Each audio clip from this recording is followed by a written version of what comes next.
واقعہ کربلا تاریخ کا دردناک واقعہ ہے۔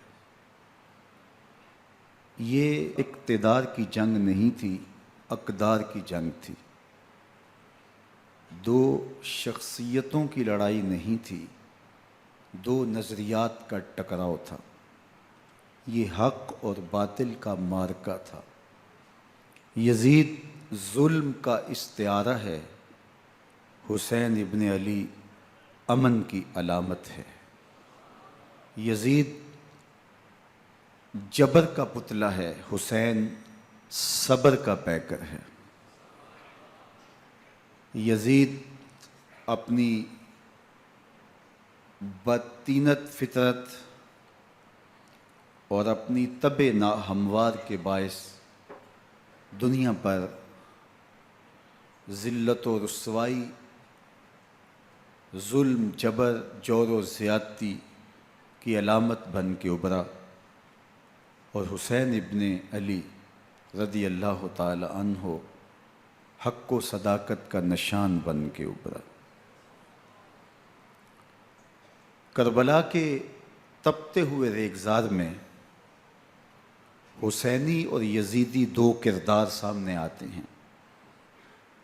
اقبال نے کہا تھا، موسیٰ و فرعون و شبیر و یزید، این دو قوت از حیات آید پدید،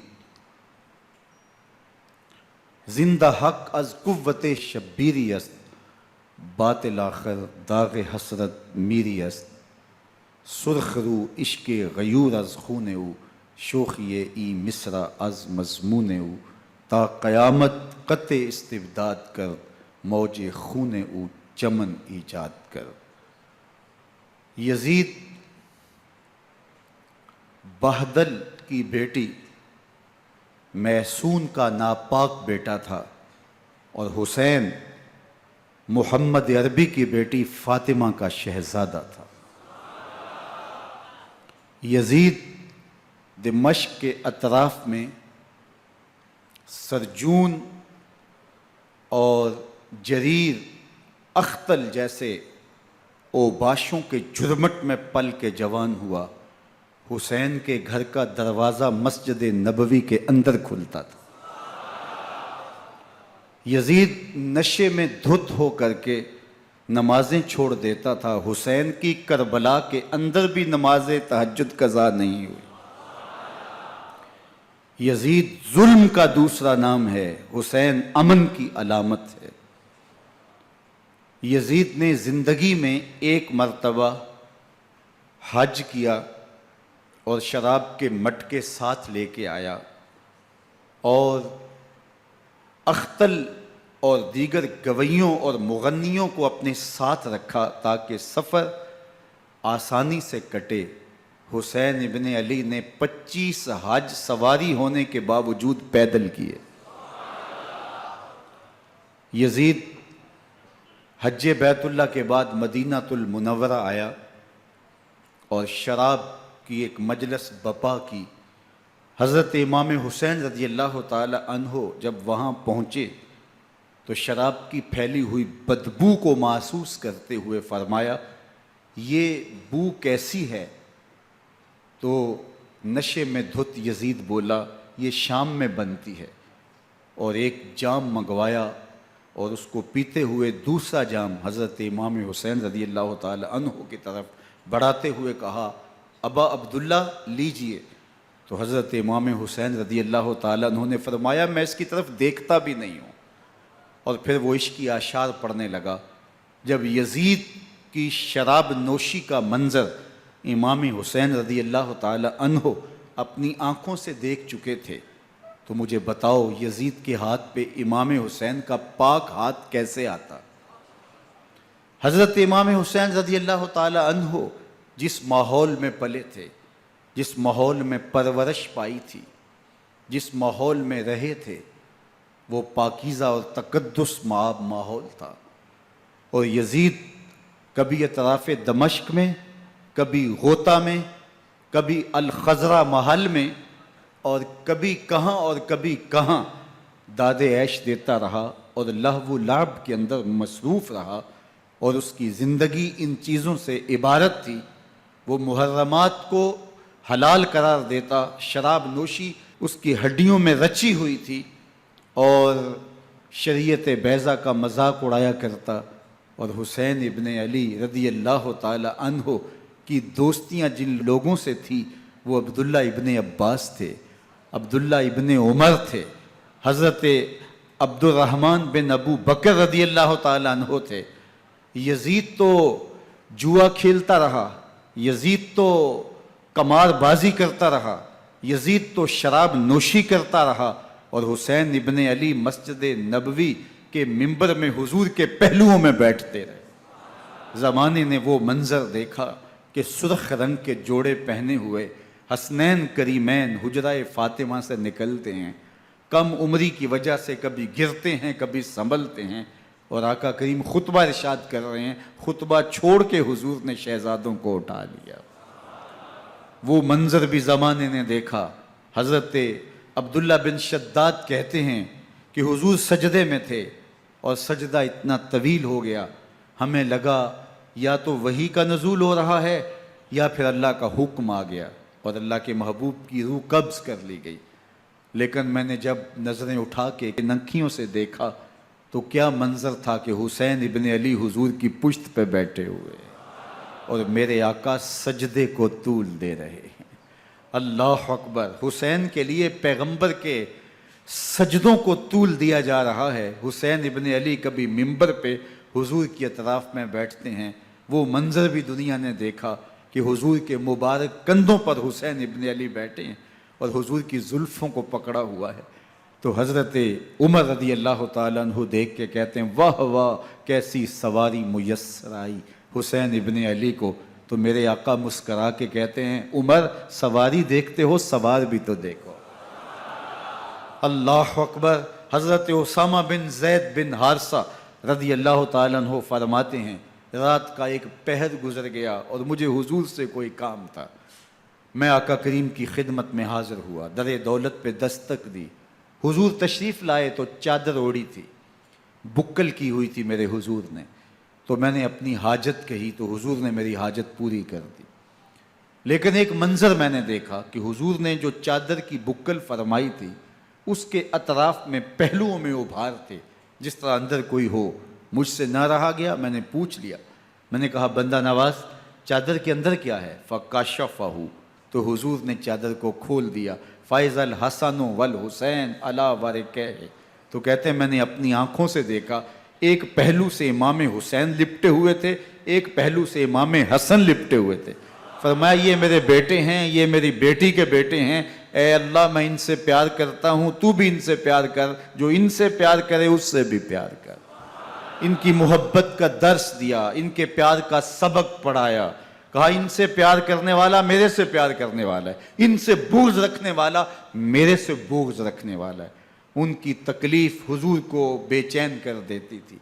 حضرت سیدہ فاطمہ الزہرا رضی اللہ تعالی عنہ کے گھر کے قریب سے گزرے تو حضرت امام حسین کے رونے کی آواز آ رہی تھی، تو آقا کریم علیہ السلام نے فرمایا کہ فاطمہ حسین کو چپ کرواؤ، الا تعلمی ان بقاءہ یوزینی، تو جانتی نہیں حسین کا رونا مجھے دکھ دیتا ہے۔ حسین ابن علی کو حضور رونے نہیں دیتے تھے، ان کو دکھی نہیں ہونے دیتے تھے، کیونکہ رسول اللہ صلی اللہ علیہ وسلم جانتے تھے کہ یہ کتنے دکھ سہے گا، کتنی تکلیفوں سے گزرے گا اور کتنے مصائب سہے گا۔ زمانے نے وہ گھڑیاں بھی دیکھیں کہ حضرت حذیفہ بن یمان رضی اللہ تعالیٰ عنہ فرماتے ہیں کہ میں حضور کی خدمت میں نماز مغرب کی ادائیگی کے لیے حاضر ہوا، اور میں نے یہ اجازت خاص طور پہ اپنی ماں سے اس شرط پہ لی تھی کہ امی آپ مجھے اجازت دیں، میں حضور کی خدمت میں حاضر ہوتا ہوں، مغرب کی نماز بھی ادا کروں گا اور پھر حضور سے عرض کروں گا حضور میرے لیے اور میری ماں کے لیے بخشش کی دعا کر دیجئے۔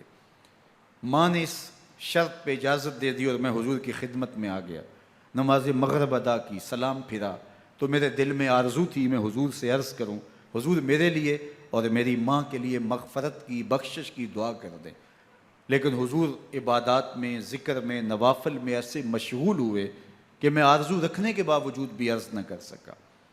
خیر نماز عشاء کا وقت ہوا، اذان پکاری گئی، حضور مصلی پہ آئے، نماز پڑھی، سلام پھرا، تو میرے دل میں پھر خیال آیا کہ ماں سے ایک نماز کی چھٹی لی تھی، نمازیں بھی 2 ہو گئیں، ماں نے جاتے پوچھنا ہے حضور سے میرے لیے اور اپنے لیے مغفرت کی، بخشش کی دعا کروائی تھی، تو کیا جواب دوں گا؟ اور حضور اٹھے اور کاشانہ اقدس کی طرف چل دیے۔ اب میرے دل میں یہ خیال رہ کے آ رہا تھا کہ ماں کو کیا جواب دوں گا، میں تو حضور سے بخشش و مغفرت کی دعا کروا ہی نہیں سکا۔ جب حضور چل پڑے تو غیر ارادی طور پہ میں بھی حضور کے پیچھے چل پڑا۔ چلنے میں تھوڑی سی رفتار تیز ہو گئی، جس سے قدموں کی آہٹ پیدا ہوئی، تو جب آواز پیدا ہوئی تو حضور نے رخ پھیرے بغیر فرمایا من ھذا، میرے پیچھے پیچھے کون آ رہا ہے؟ پھر خود ہی کہا حذیفہ تو نہیں؟ تو میرا دل دھڑک رہا تھا، قلت نعم، میں نے کہا جی حضور میں حذیفہ ہوں۔ فرمایا ما حاجتک غفر اللہ لک ولامک، کیا کام ہے؟ اللہ تجھے بھی بخش دے، تیری ماں کو بھی بخش دے۔ اب جو کام تھا وہ جنبش لب سے پہلے ہی ہو گیا، یہاں تو لفظوں کا سہارا بھی نہیں لینا پڑتا، وہ بند لبوں کی بولیاں بھی سنتے ہیں۔ اقبال بولا ہے فروغت صبح آثار و دہور، چشم تو بی نندائے ما فی الصدور، تیری نظر تو سینوں کے چھپے راز بھی دیکھتی۔ تو کہا ما حاجتوں کا غفر اللہ لک ولامک، اللہ تجھے بخش دے، تیری ماں کی بھی مغفرت کر دے، کیا کام ہے؟ اب جو کام تھا وہ تو ہو گیا۔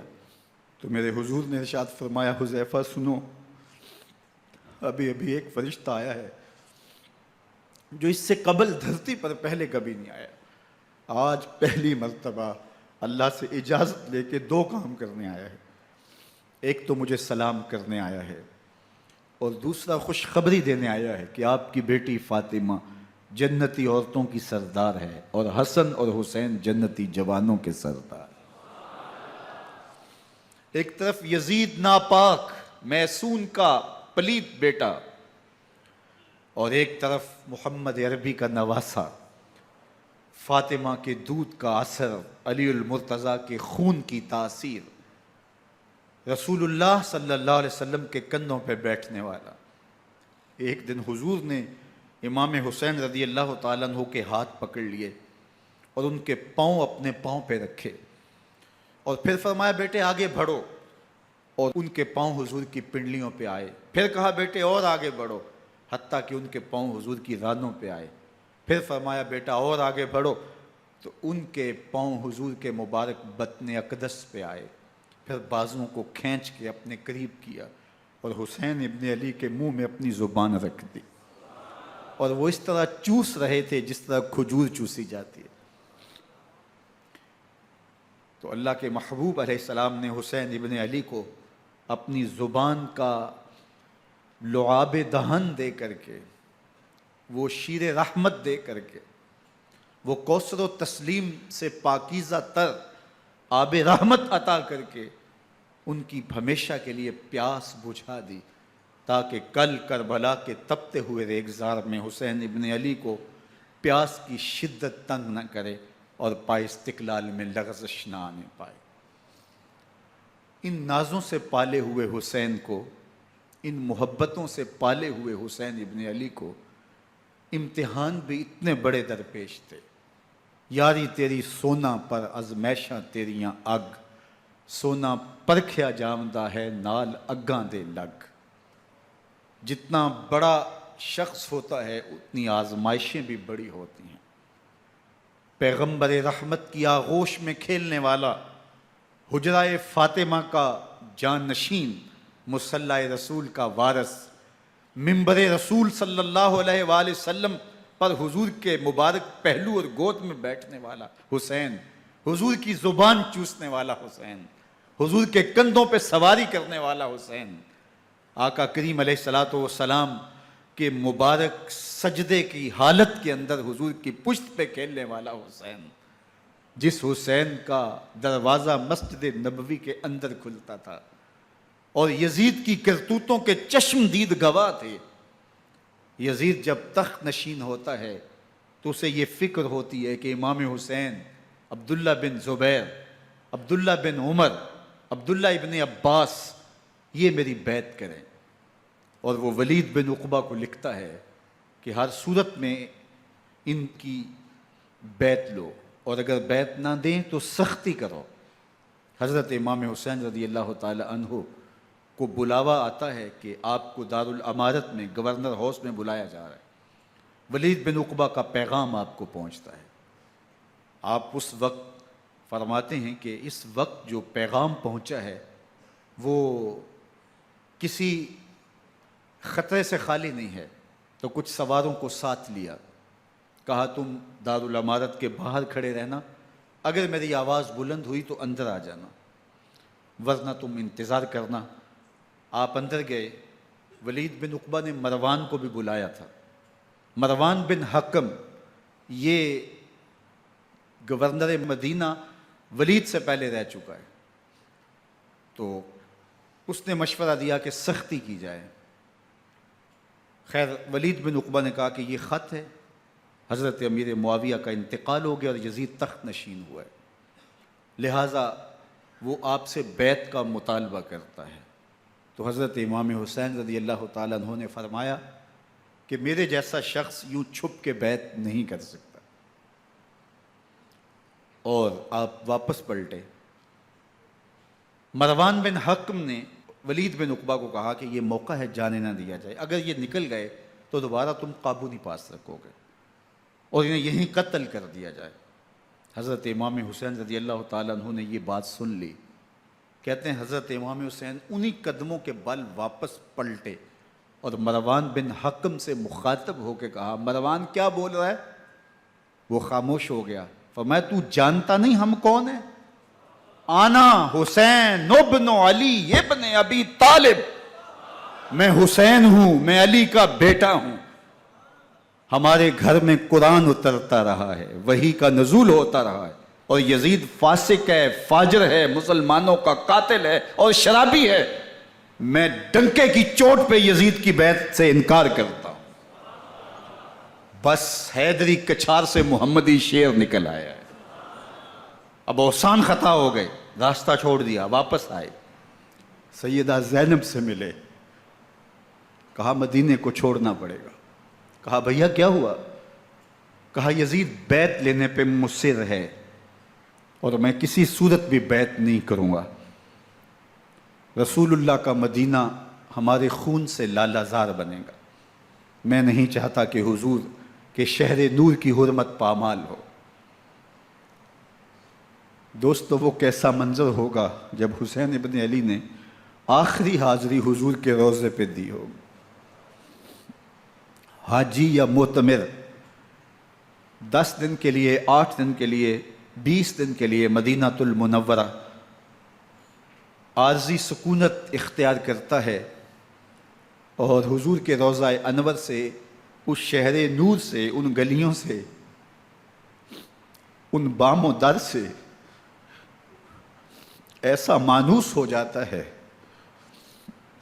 کہ جب واپس پلٹ رہا ہوتا ہے ان دعاؤں کے ساتھ کہ دوبارہ آنا بھی نصیب ہو، اور اسے لگتا ہے کہ میں دوبارہ بھی بلایا جاؤں گا، لیکن اس کے باوجود شہر حبیب چھوڑنا قیامت سے کم نہیں ہوتا۔ اعظم چشتی مرحوم آخری بار جب حضور کے روضہ انور پہ گئے تو بیمار تھے، ویل چیئر پہ تھے۔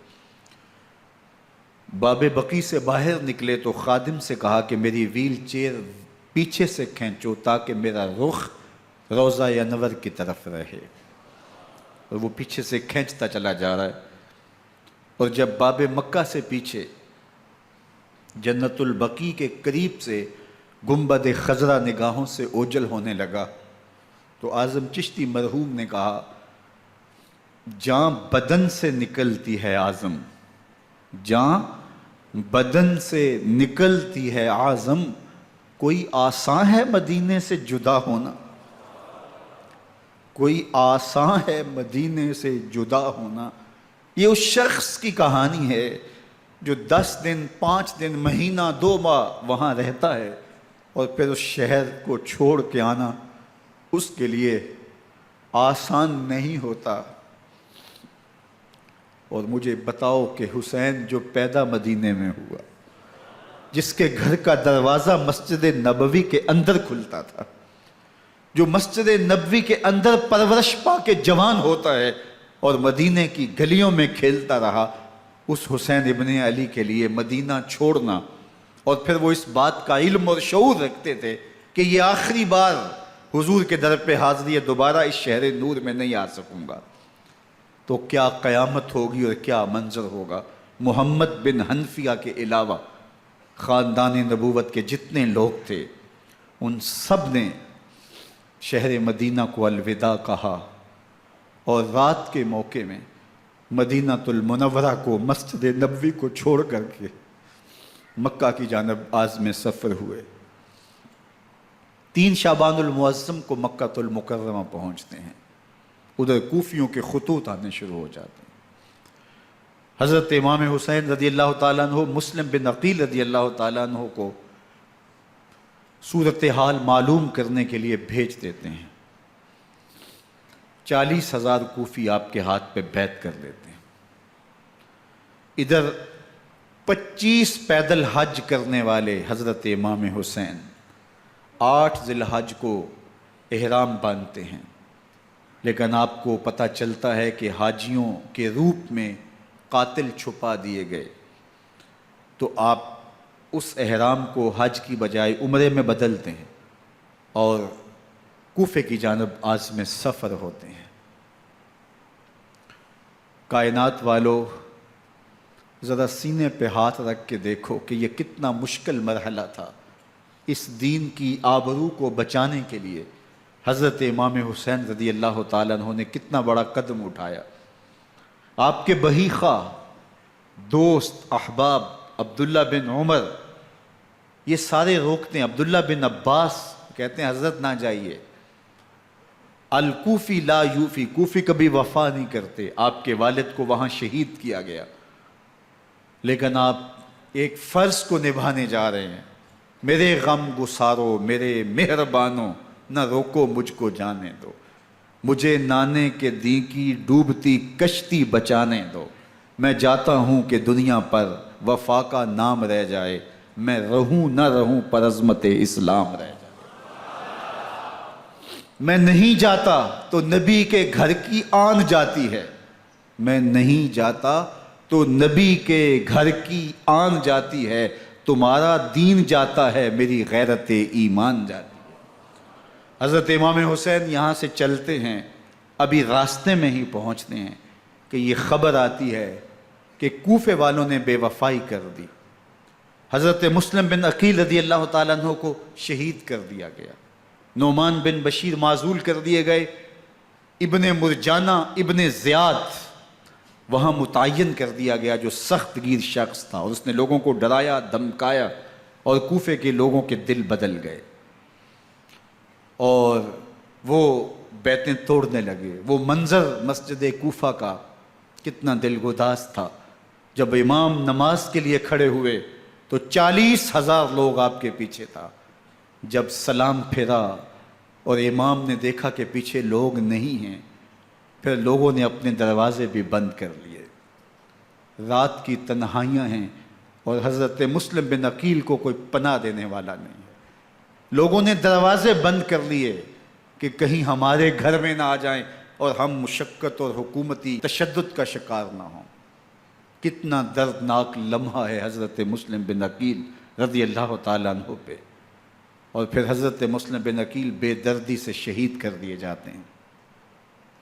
آپ ابھی راستے میں ہیں، یہ ساری کہانی پہنچتی ہے کہ حضرت مسلم شہید کر دیے گئے اور بے دردی سے شہید کر دیے گئے۔ وہ جنہوں نے خط لکھے تھے کہ ہم آپ کے ساتھ ہیں اور ہم منتظر ہیں، چشم برا ہیں، آپ کے قدموں کی چاپ سننے کے لیے بےتاب ہیں، آج انہوں نے بیتیں توڑ دی، 40,000 کوفی منحرف ہو گئے۔ مسجد کوفہ کا وہ منظر کس قدر روح کو تڑپا دینے والا تھا۔ ہم پچھلے سال عصر اور مغرب کے درمیان جب کوفہ پہنچے تو سورج ڈوبنے کے قریب تھا۔ میں نے اپنی زندگی میں اتنا اداس موسم کہیں نہیں دیکھا جتنا اداس موسم کوفے میں دیکھا۔ ایسے لگتا تھا جس طرح کوفے کی آب و ہوا آج بھی شرمندہ ہے۔ جو مسلم بن عقیل اور خاندان نبوت کے ساتھ اہل کوفہ نے کیا، حضرت امام حسین رضی اللہ تعالیٰ عنہ کو ان کے بہی خواہوں نے، اعزاء نے، اقربا نے، دوستوں نے، آوان و انصار نے، ساتھیوں نے کہا کہ حضرت حالات یکسر تبدیل ہو گئے، اب ہمیں مراجعت کر جانی چاہیے، واپس پلٹ جانا چاہیے۔ تو حضرت امام حسین کافی سوچ بچار میں رہے، پھر اس کے بعد آپ نے فیصلہ کیا کہ ہم آگے بڑھیں گے۔ دوستوں نے کہا کہ حضرت اگر آپ آگے بڑھیں گے تو ہمیں لگتا ہے کہ وہ آپ کے ساتھ سلوک اچھا نہیں کریں گے اور آپ بچوں کے سامنے پیاس سے شہید کر دیے جائیں گے۔ تو حضرت امام حسین رضی اللہ تعالیٰ عنہ نے وہاں ایک خطبہ ارشاد فرمایا کہ لوگو تم جو مجھے بتا رہے ہو مجھے اچھی طرح معلوم ہے، جو تم مجھے منظر پیش کر رہے ہو وہ میری نگاہوں میں ہے، اور جو کچھ ہونے والا ہے چشم تصور وہ منظر دیکھ رہی ہے۔ چونکہ حضرت امام حسین رضی اللہ تعالیٰ عنہ کی شہادت کی خبر حضرت امام حسین کے پیدا ہوتے ہی خاندان نبوت میں عام تھی۔ حضور علیہ الصلوۃ والسلام کو یہ بات جبریل امین نے آ کے بتائی تھی جب حسین ابن علی کے ساتھ حضور محبت کا اظہار کر رہے تھے، تو یہ جبریل امین نے آ کے کہا تھا حضور آپ کا یہ بیٹا ارض طف میں شہید کر دیا جائے گا، اور کربلا کی مٹی لا کے حضور کو دی اور ام سلمہ کو حضور نے عطا کر دی۔ حضرت ام سلمہ کہتی ہیں کہ ایک دن میں سوئی تو خواب دیکھا کہ حضور کے مبارک بال بکھرے ہوئے ہیں اور سخت پریشان ہیں، تو میں نے کہا کہ حضور آپ کی یہ کیا حالت ہے؟ وَبِيَدِهِ قَارُورَةٌ، اور حضور کے ہاتھ میں ایک شیشی ہے، فِيهَا دَمٌ، جس کے اندر خون ہے۔ تو میں نے کہا حضور یہ کیا؟ فرمایا میں قتل گاہ حسین سے آ رہا ہوں اور یہ حسین ابن علی کا خون ہے۔ تو کہا 10 محرم کا دن تھا، دوپہر کا یہ منظر تھا، میں کیلولہ کر کے اٹھی، جب میں نے دیکھا تو وہ شیشی جس میں کربلا کی مٹی رکھی تھی وہ خون بن چکی تھی۔ تو یہ خبر پہلے دی گئی تھی، یہ بتا دیا گیا تھا۔ فرمایا میرے دوستو جو تم مجھے بتاتے ہو میں اس سے بے خبر نہیں ہوں، یہ سب کچھ ہونے والا ہے، لیکن اس کے باوجود میں کیوں جا رہا ہوں؟ تو آپ کا ایک تاریخ ساز جملہ ہے جو کربلا کے فلسفے کو ہمارے سامنے رکھتا ہے کہ یہ اتنا بڑا امتحان کیوں دیا۔ حضرت امام حسین رضی اللہ تعالیٰ عنہ نے فرمایا وَلَكُمْ فِي أُسْوَةٌ، میں اس لیے جا رہا ہوں قیامت تک ظلم، جبر اور ناانصافی کے خلاف کھڑے ہونے والوں کے لیے کوئی نمونہ تو ہو۔ میری زندگی قیامت تک ظلم، جبر اور استحصالی نظام کے خلاف کھڑے ہونے والوں کے لیے نمونہ ہے۔ تو حضرت امام حسین رضی اللہ تعالیٰ عنہ نے حق اور باطل کے درمیان ایک سرخ لکیر کھینچ دی اپنے خون سے۔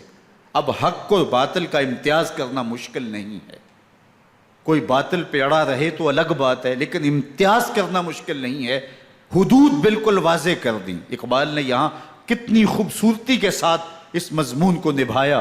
سرخ رو عشق غیور از خون او، شوخی این مصرع از مضمون او، تا قیامت قطع استبداد کر، موج خون او چمن ایجاد کر۔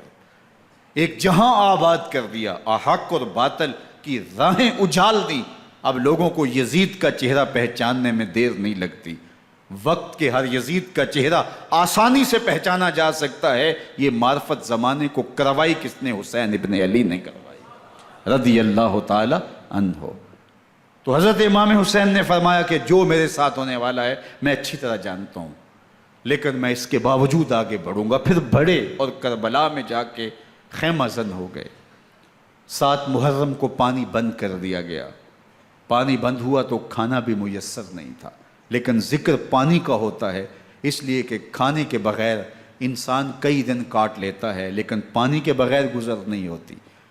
تو فرات کی نہر سامنے اپنی موجوں کے ساتھ چمک رہی ہے، لیکن ایک قطرہ آب بھی آل رسول کو نہیں دیا جا رہا۔ کائنات کے اندر ایسے انوکھے امتحان بھی ہوتے ہیں۔ وارث ہوں ساقی کوثر کے، مالک ہوں حوض کوثر کے، اور بیٹے ہوں ساقی کوثر کے، اور آج ایک بوند پانی کی بھی میسر نہ ہو۔ صبر کا امتحان ہے، عزیمت کا امتحان ہے۔ حضرت امام حسین رضی اللہ تعالیٰ عنہ خیمہ زن ہو گئے۔ 3 دن تک پانی بند رہتا ہے، 9 محرم کو رات کی تنہائی میں حملہ آور ہونا چاہتے ہیں، لیکن آپ نے کہا کہ ہمیں اللہ کے حضور عبادت اور ذکر کے لیے وقت دیا جائے۔ ساری رات ذکر میں گزرتی ہے، عبادات میں گزرتی ہیں۔ رات کے اندھیرے میں آپ چراغ بجھا دیتے ہیں۔ آوان و انصار کو کہتے ہیں کہ ان کی دشمنی میرے ساتھ ہے، انہیں میرا خون چاہیے، اگر تم رات کی تاریکی میں نکل جاؤ تو میں تم سے کوئی مواخذہ نہیں کروں گا، اور یہ بھی تمہارا پیچھا نہیں کریں گے، اس لیے کہ ان کا مطلوب تم نہیں ہو، ان کا مطلوب میں ہوں۔ جب چراغ جلایا تو کوئی بھی نہیں گیا۔ مسلم بن نوسجہ کھڑے ہو کے کہتے ہیں حضرت اگر ہمارے بدن کو 70 بار کاٹا جائے اور جلایا جائے اور ہواؤں میں اڑا دیا جائے پھر بھی آپ کا ساتھ نہیں چھوڑیں گے۔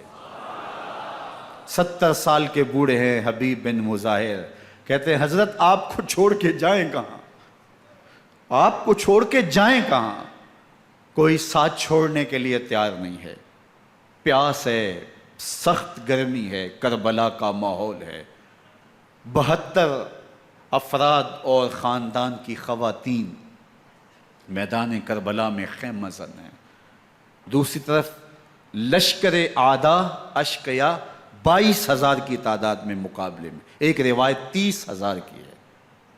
ان صرف 72 پیاسے لوگوں کے لیے اتنے لوگوں کو جمع کرنے کا مقصد خوف زدہ کرنا تھا۔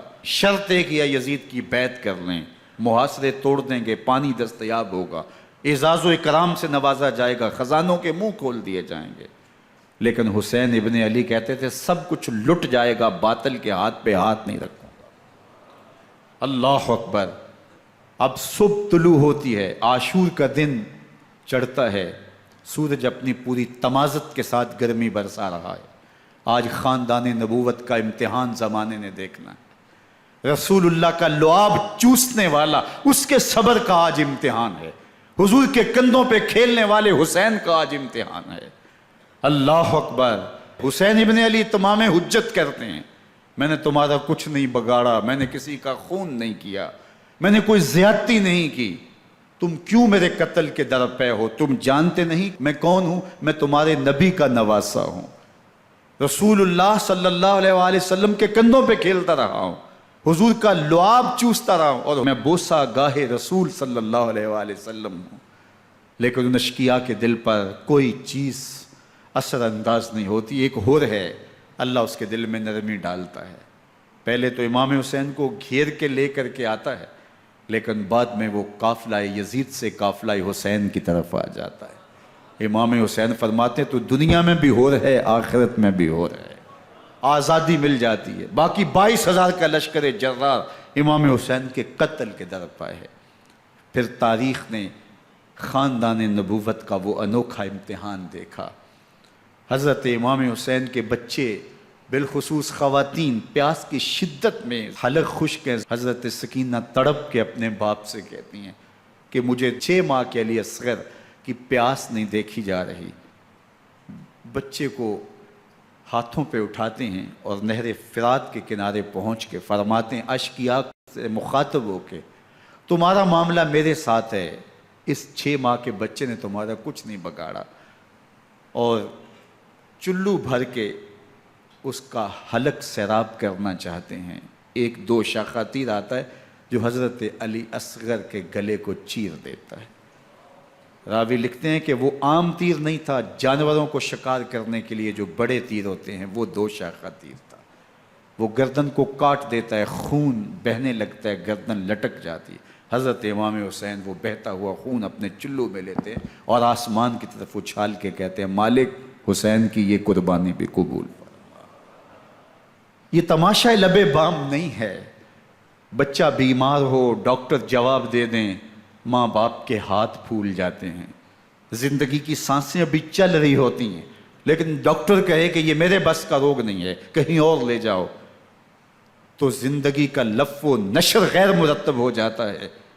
میں سلام پیش نہ کروں حسین ابن علی کو، 6 ماہ کا علی اصغر ہاتھوں میں دم توڑتا ہے، گردن لٹک جاتی ہے، خون بہہ رہا ہے، اب خیموں کی طرف بڑھ رہے ہیں، لیکن زبان پہ شکایت نہیں ہے، کہتے ہیں مالک حسین کی یہ قربانی قبول کر لے۔ اب خیموں کی طرف آنا، شہر بانوں ام رباب سیدہ زینب حضرت سکینہ سلام اللہ علیہا کا سامنا کوئی آسان کام نہیں تھا، لیکن حسین ابن علی آتے ہیں، شہزادے کو یہاں خیموں کے قریب رکھ کے کہتے ہیں کہ یہ حوض کوثر سے سیراب ہو گیا ہے۔ اللہ اکبر، کوہرام مچ جاتا ہے خیموں کے اندر، کیا منظر ہوگا اور ان کو کن الفاظ کے پیرائے میں ڈھال کر کے ان کیفیات کو بیان کیا جا سکتا ہے جو اہل بیت کے خیموں کے اندر علی اصغر کی شہادت کے بعد کا منظر رقم ہو رہا ہوگا۔ اللہ اکبر، ادھر اشکیا آوازیں دے رہے ہیں، مبارزت کے لیے پکار رہے ہیں۔ زمانے نے پھر وہ منظر بھی دیکھا کہ جوان بیٹے کو 18 سال کی کمائی حضرت امام حسین میدان عمل میں بھیج رہے ہیں۔ وہ علی اکبر جو حسین کا نور نظر ہے، آنکھوں کا قرار ہے، دل کی تسکین ہے۔ اور پھر حضرت علی اکبر جب گھوڑے کی زین سے فرش زمین پہ گرتے ہیں تو باپ کو آواز دیتے ہیں، اور حضرت امام حسین جو ہے وہ آگے جا کے بیٹے کی لاش اٹھاتے ہیں۔ اللہ اکبر، 18 سال کے بیٹے کی لاش کو کندھوں پہ اٹھا کے خیموں تک لاتے ہیں اور ہاتھ پھیلا کے کہتے ہیں مالک حسین کی یہ قربانی بھی قبول فرما۔ کبھی قاسم بن حسن کی لاش اٹھا کے لاتے ہیں، کبھی اون و محمد کی لاشیں اٹھا کے لاتے ہیں، بھتیجوں کی، بھانجوں کی، بھائی عباس کے کٹے ہوئے بازو اور زخموں سے چھدا ہوا لاشا۔ کیا کیا قیامتیں تھیں جو اس کربلا کے ایک میدان کے اندر نہیں توڑی گئیں۔ حضرت امام حسین پر دکھ پہ دکھ، تکلیفوں پہ تکلیفیں۔ اب 71 لاشیں اٹھا کے خیموں تک پہنچا چکے، اور ادھر مبارزت کی دعوت دی جا رہی، آؤ میدان عمل میں آؤ، اب دیر کیوں کر رہے ہو۔ رسول اللہ کا حرم، رسول اللہ کی شہزادیاں جو نازوں میں پلی تھیں، وہ کلیاں جو شبنم کا بوجھ بھی گوارا نہیں کر سکتی تھی، آج مصیبتوں کے پہاڑ ٹوٹ گئے۔ حضرت امام حسین کبھی شہربانوں کو، کبھی ام رباب کو دلاسا دیتے ہیں، کبھی حضرت زینب کو کہتے ہیں۔ حضرت زینب کربلا کے اس میدان کے اندر بڑے حوصلے کے ساتھ اپنے بھائی کے ساتھ کھڑی رہی، اپنے 2 بیٹے راہ خدا میں پیش کیے، ان کی لاشیں وصول کیں، لیکن زینب جس جرأت کے ساتھ، جس پامردی کے ساتھ اس سارے منظر کو حوصلے کے ساتھ سہتی رہی، وہ یقیناً حوصلہ سیدہ زینب سلام اللہ علیہا کا ہی ہے۔ لیکن یہ وہ منظر تھا کہ زینب کا دل بھی ڈول گیا جب حسین ابن علی گھوڑے پہ بیٹھنے لگے اور ان کو گھوڑے میں بٹھانے والا کوئی نہیں تھا، اور جو بھی سوار جاتا پھر واپس اس کی لاش ہی آتی اور حسین ابن علی لے کے آتے۔ آج حسین ابن علی جا رہے ہیں، زندگی کا سارا سرمایہ لٹ رہا ہے، حضرت زینب سلام اللہ علیہا سنبھل نہیں رہی۔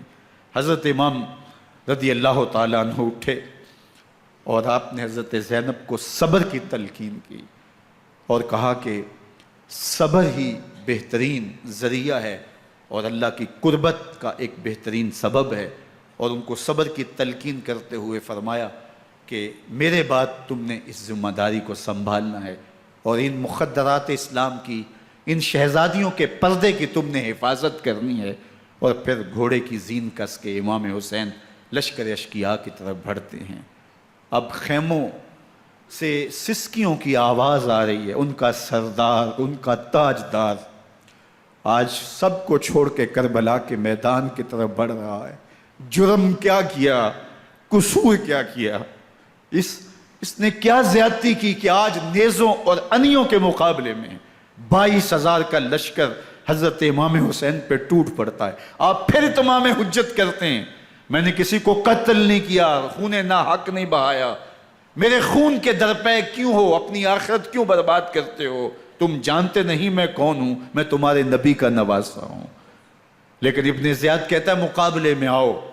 پھر حضرت امام حسین رضی اللہ تعالیٰ عنہ مقابلے میں آتے ہیں، اور جب گھوڑے کو ایڑ لگا کے دشمن اشقیاء پہ ٹوٹتے ہیں تو پھر ایسا منظر ہوتا ہے کہ وہ بھیڑ بکریوں کی طرح آگے بھاگتے ہیں۔ 71 زخم کلیجے پہ لیے شجاعت کا یہ پیکر جب میدان میں آتا ہے، آواز آتی ہے یہ کون ذی وقار ہے، بلا کا شاہ سوار ہے، لباس ہے پھٹا ہوا غبار سے اٹا ہوا، تمام جسم نازنی چدا ہوا کٹا ہوا، یہ نبی کا نور عین ہے، یہ بالیقین حسین ہے، یہ حسین ابن علی ہے رضی اللہ تعالیٰ عنہ۔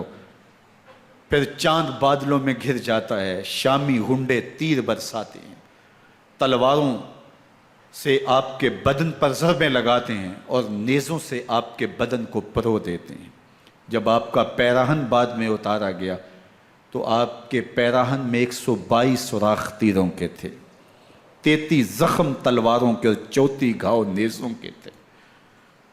جب گھوڑے کی زین سے فرش زمین پر آئے، بدن چھلنی تھا، زخم زخم سے خون بہ رہا تھا، 3 دن کا پیاسا حسین، اللہ اکبر، بدن زخموں سے چور، 71 لاشیں کلیجے پہ لیے، مخدرات اسلام کے پردے کا خیال دل میں الگ ہے، لیکن گھوڑے کی زین سے جب فرش زمین پہ امام حسین آتے ہیں، زبان پہ ہائے نہیں، نالا و شیون نہیں، چیخ و پکار نہیں، آتے ہی پیشانی سجدے میں رکھتے ہیں اور پکارتے ہیں اللہم ردن بقضائک وصبرن علی بلائک تسلیما لامرک سبحان ربی الاعلی۔ مالک گھر لٹا کے، بچے لٹا کے، خاندان سب کچھ قربان کر کے، اپنے بدن کو زخموں سے چھلنی کروا کے، تیروں اور نیزوں کی انیوں سے اپنے آپ کو زخمی کروا کے، تیرے حضور سر جھکا کے یہ اقرار کرتا ہوں کہ حسین تیری تقدیر پہ راضی ہے، مالک تو بھی بتا، تو بھی حسین پہ راضی ہوا ہے کہ نہیں ہوا؟ آواز آ رہی ہے، اس پیاسے پر علی شیر خدا کو ناز ہے، اس نواسے پر محمد مصطفیٰ کو ناز ہے، اوروں نے بھی سجدے کیے پر اس کا عجب انداز ہے، اس نے وہ سجدہ کیا جس پر خدا کو ناز۔ حسین ابن علی رضی اللہ تعالیٰ عنہ کا سر انور دست قاتل نے تب کاٹا جب وہ سجدے میں جھکا ہوا تھا۔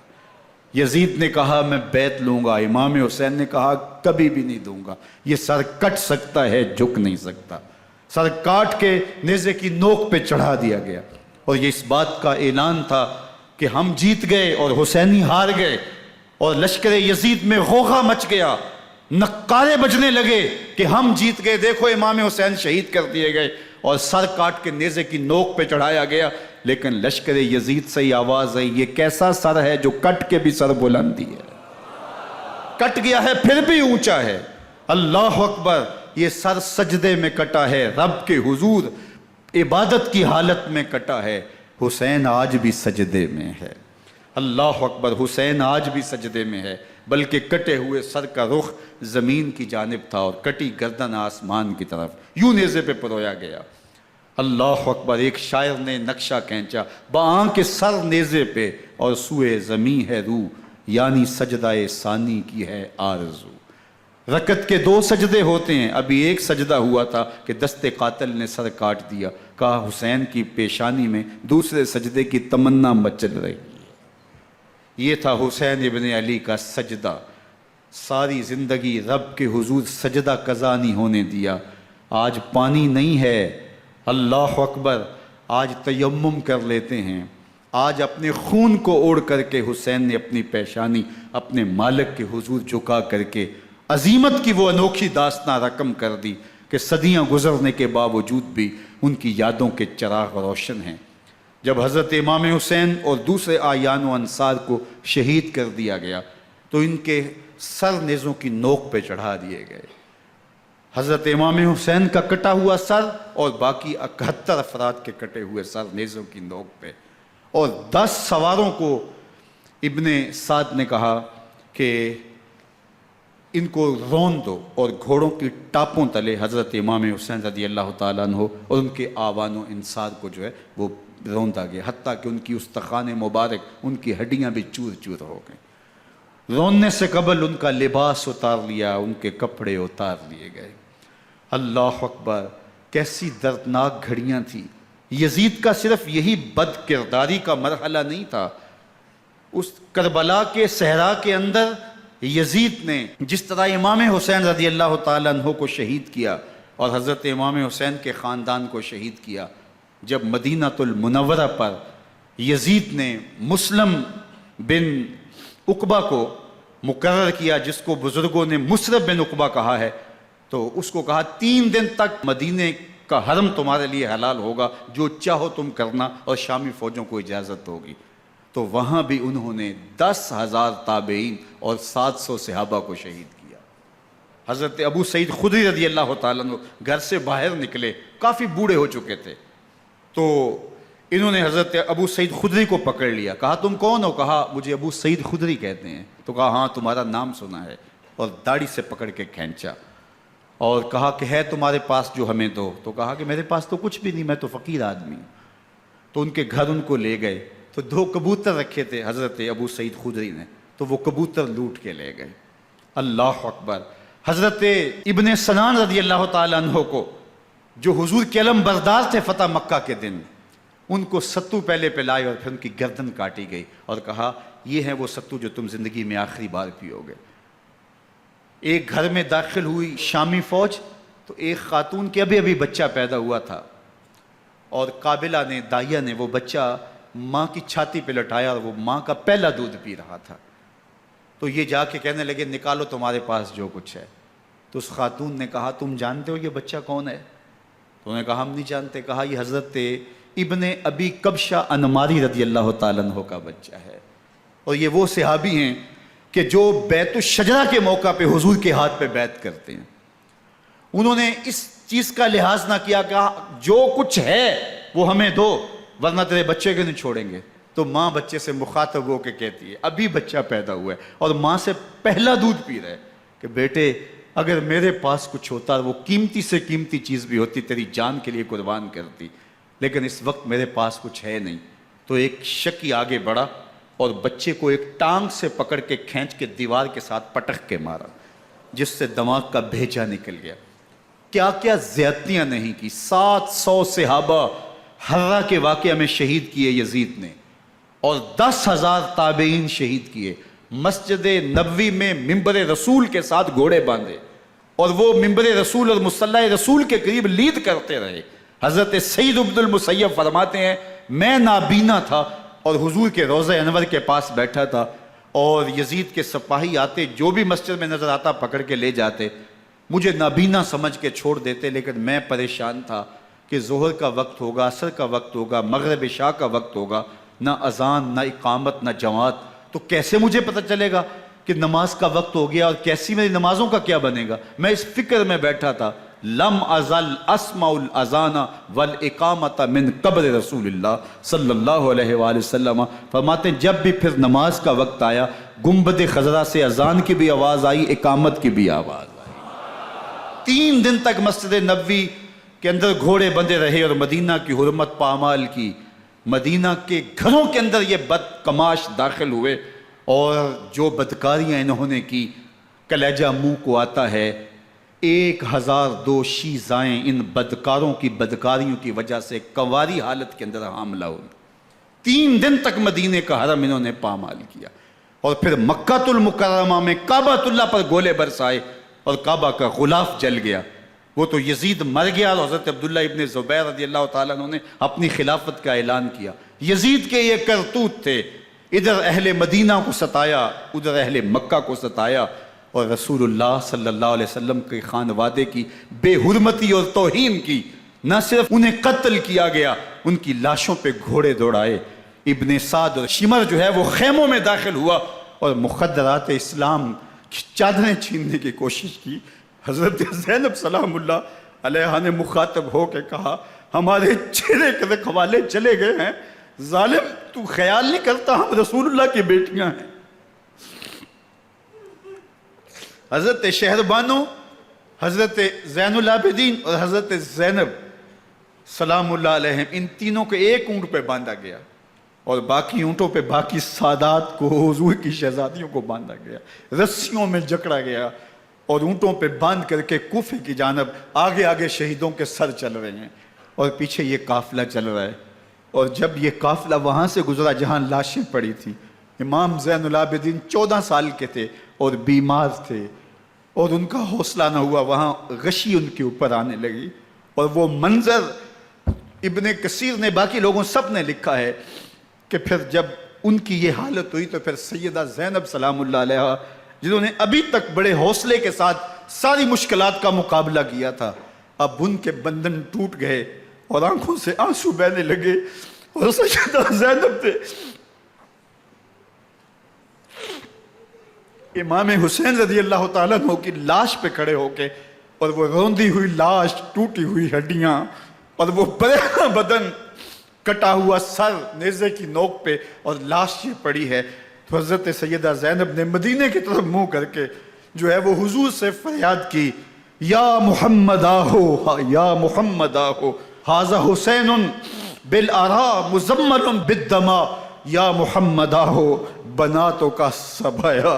یا رسول اللہ، اے پیارے آقا، یا جد آہو، اے ہمارے نانا محترم، یہ دیکھیے آپ کا حسین پڑا ہوا ہے، بدن سے کپڑے اتار لیے گئے، خاک ہوائیں اڑا رہی ہیں، اور اس کے اوپر چادر جو ہے وہ مٹی کی پڑ گئی ہے۔ حضور آپ کی اولاد کاٹ دی گئی، اور پھر کہا بناتوں کا سبایا، حضور دیکھیے آپ کی بیٹیوں کے ہاتھ باندھ دیے گئے ہیں، اونٹوں پہ کس دیا گیا ہے، سر شہیدہ آگے آگے چل رہے ہیں، اور حضرت سیدنا امام حسین کا آگے آگے سر ہے۔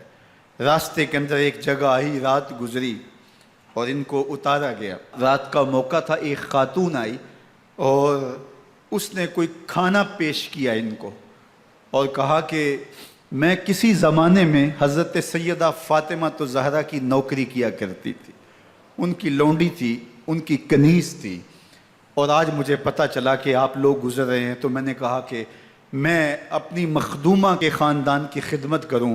اور پھر اس نے کہا کہ اس وقت سیدہ کی گود میں ایک 6-7 ماہ کی بچی تھی جس کو زینب کہا کرتے تھے۔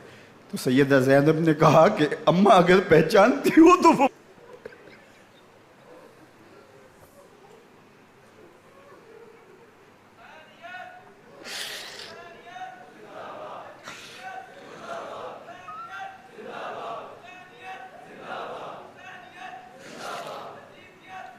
یہ تاراج اور لٹا ہوا کارواں پھر وہاں سے کوفے میں کیسے پہنچا، اور کوفے کے اندر سیدہ زینب سلام اللہ علیہا نے وہ یزید کے دربار میں، ابن زیاد کے دربار میں وہ جرأت آمیز جو باتیں کہیں، اللہ اکبر، زینب کی زبان میں علی کی خطابت بول رہی تھی، اور پھر دشمن اور دوست سارے رونے لگے، اور وہ کیا دل گداز منظر تھے۔ اور پھر یہ سروں کا قافلہ اور سادات کرام کا مشکیں کسی ہوئی ہیں اور اونٹوں پہ باندھے ہوئے، ان کو وہاں سے پھر قادسیہ، اور قادسیہ سے پھر دمشق یزید کے دربار میں پہنچایا گیا، اور وہاں سے یہ لٹے ہوئے خانمہ برباد تاراج لوگ مدینہ المنورہ میں کیسے پہنچے، اور اہل مدینہ نے کیسے استقبال کیا، اور وہ منظر کتنا دلگداز تھا جب اہل مدینہ زینب سے پوچھتے تھے زینب حسین کہاں ہے؟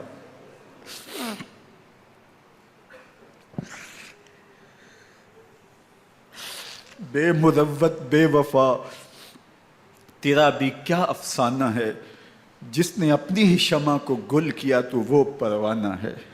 اپنے پیغمبر کے شہزادوں کو اور اپنے پیغمبر کی شہزادیوں کو جو دکھ اس امت نے دیے، یہ کائنات کی ایک انوکھی داستان ہے۔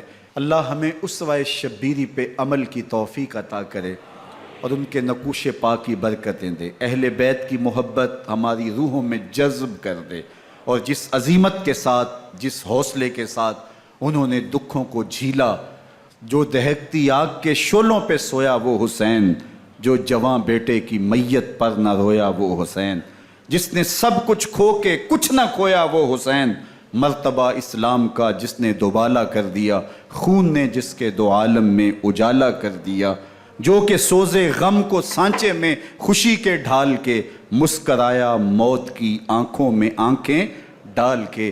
اے حسین ابن علی تم پر سلام، نازش آل نبی تم پر سلام۔ ذرا میرے ساتھ یہ پڑھ لیجئے، اے حسین ابن علی تم پر سلام،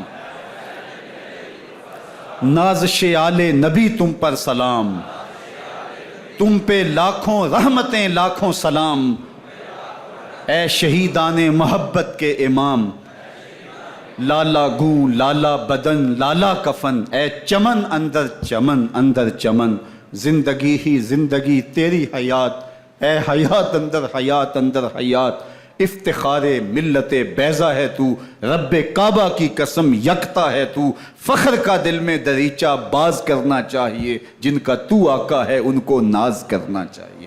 وآخر دعوانا ان الحمد للہ۔